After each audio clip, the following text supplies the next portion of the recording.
Guys, this is insane. Game Informer is posting news every 15 minutes with an interview they did with the Game Freak producers, and something they just put out like 15 minutes ago is Pokemon Cut from Sword and Shield's National Pokédex will return in the future. We got a bunch of other stuff here, but I really want to cover this. So let's just click on it and let's go over this right now because it just came out. So we got the headline here that we just read. Fans are eagerly anticipating Pokemon Sword and Shield, but some of the biggest news coming out of this summer was regarding what won't be in the first mainline Pokemon console RPGs. During E3, blah blah blah, they said no, not all the Pokemon are going to be in the game. So according to Masuda, the sheer number of Pokemon in the series has accumulated over the last 2+ decades got to the point of being unwieldily.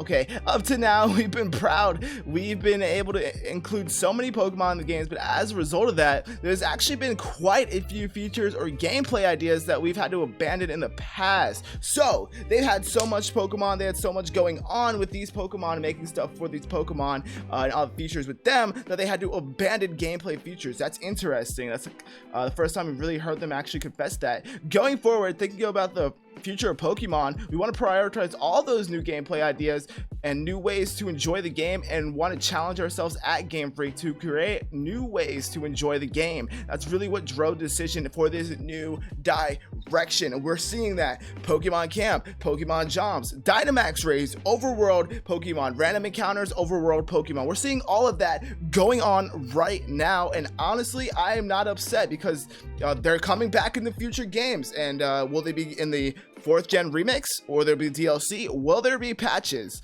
Who knows? The decision was the result of collaborative talks between Game Freak, the Pokemon company, and Nintendo. Okay, so this is not just Game Freak, guys.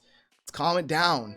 This is 3 companies deciding this here. We have a lot of awesome new challenges that we haven't even revealed in Sword and Shield, Masuda says, that alone is amazing. We want to continue to come up with these new features, so we figured this was the best path forward for the franchise. Things are a bit complicated when diving into how the team decided which Pokemon wouldn't carry over into the Galar region. A wide variety of discussions happen. It's not just one kind of criteria for deciding which Pokemon are going to appear in the games, but a lot of different reasons, a lot of different directions, a lot of debate over which ones would be in the game. So they take time to decide who's going to be in, who's not going to be in. They debate it in the company. And that's what Masuda says. I think one example of that is figuring out the Pokemon that would make sense for the setting of the game the most. These Pokemon look like they could live in the Galar region. We really spent a lot of time and effort deciding which would best fit in the setting of the new adventure and the features that we wanted to implement. I think players will be satisfied. There's quite a few Pokemon that you'll encounter in the Galar region Pokédex, so I think players will have fun seeing all the Pokemon. When I asked for specifics about the Pokemon that didn't make the cut for Sword and Shield, including names and total number of creatures, Masuda did not elaborate. However, he was much more explicit when I asked if cut Pokemon will return in the future game. So here we go, guys.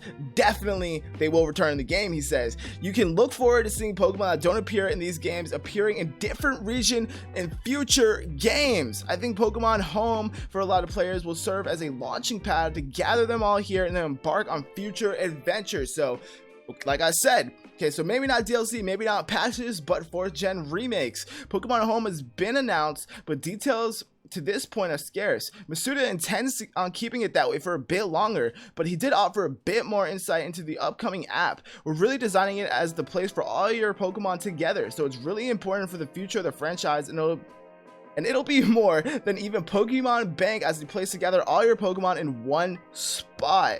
And we'll have to see which Pokemon we encounter in Galar region on November 15th. So that is a lot. And future Pokemon are confirmed to be returning in the game in future games. All right, so we are going to get every single Pokemon. All right, not the Pokemon Cut and Sword and Shield are not gone forever. All right, and apparently Pokemon Home is going to be a lot more than they said. I'm excited to see what Pokemon do make the cut, and I'm excited to see how this updates here, because Game Informer is posting a bunch of updates.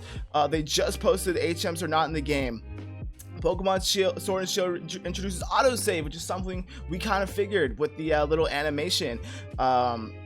And then we got the max raid battles could be among Pokemon's most challenging encounters.